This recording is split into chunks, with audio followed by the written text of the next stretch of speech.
السلام عليكم. النهاردة ان شاء الله هنعمل الخبيزة بطريقة جميلة جدا وبسيطة. تعالوا بقى نسمي الله ونشوف هنعمل ايه. معايا خبيزة بوزن كيلو. هبتدي كده بقى ايه اقطفها زي الملوخية بالظبط. قطفت الخبيزة، جبت هنا بقى حزمة سلق، برضو نفس الحكاية. اخد الخضار بس ومش عايزة العروق في حاجة، ومعاهم حزمة شبت، برضو انا عايزة الاخضر بس مش عايزة العروق. هنقع بقى الكلام ده كله في ميه وبعدين اصفيها يعني وارجع تاني انقعها، يعني اغسلها حلو قوي. عبالي الخبزه ما تتنقع كده وتتغسل كويس، هجيب معايا هنا نص كوبايه فريك. طبعا انا منقياه كويس قوي. هضيف عليه ميه سخنه واسيب الفريك منقوع كده لمده ساعه. بعد ما غسلت الخبيزه كويس قوي وصفيتها من الميه كويس قوي، هضيف ليها دول بالظبط 5 كوبش شوربه، وبعدين هنقلها على النار لحد ما الخبزه معايا تطرى كده وتستوي. هي طبعا اول ما بتتحط على النار يعني الخبزه دي يعني كميتها بتقل خالص. زي ما انتم شايفين اول ما حطيتها على البوتاجاز ما بتاخد دقايق كده وبنلاقيها دبلت ويعني حجمها كده قل خالص. انا ما بحطهاش على النار اكتر من كده علشان برضو تفضل محتفظه باللون الاخضر الجميل بتاعها ده. يبقى اول ما نلاقي الورق دبل نطفي على طول.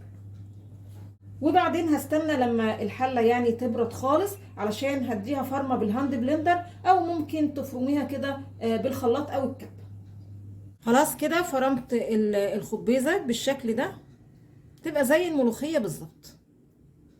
بعد كده هجيب شوربه حوالي 3 كوبايات، وهضيف بقى الفريك اللي احنا نقعناه ساعه، وهشغل البوتاجاز وهسيب الفريك كده لحد ما يستوي خالص. عبال الفريك ما يستوي، هو بياخدش وقت خالص، نحضر طشه الخبيزه. هي زي طشه الملوخيه بالظبط. معايا هنا حزمه كزبره، لو مش عايزه كزبره خضراء ممكن تحطي كزبره ناشفه عادي، ومعايا حته فلفل كده تدي طعم، وتوم حسب ما تحبي. هفرم الكلام ده كله كده في الكبه فرم ناعم قوي. الكزبره على قد ما اقدر ما اخدش العروق بتاعتها، اخد الخضار بس بالشكل ده اهي. بصوا ناعمه خالص. الفريك خلاص كده استوى، ولازم يبقى مستوي خالص، انا مش عايزاه يقرش عشان يبقى حلو كده مع اكل الخبيزه. هضيف بقى الخبيزه واستنى كده لحد الخبيزه ما تاخد كده غلوه. خلاص الخبيزه خدت غلوه كده، وما تقلقيش من حكايه ان الخبيزه تاخد غلوه، هي كده كده ما بيبقاش ليها عرق زي الملوخيه. هعمل الطشه. معايا هنا معلقه سمنه، وهضيف بقى الكزبره بالثوم. اول ما ريحه الطشه تظهر كده وريحه الثوم تبان، يبقى كده الطشه جاهزه، وهضيفها على حله الخبز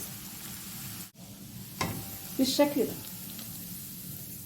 وده الشكل النهائي معانا للخبيزه. يا رب النهارده الفيديو يكون عجبكم، وانتظرونا ان شاء الله بفيديو جديد، وما تنسوش الاشتراك في القناه.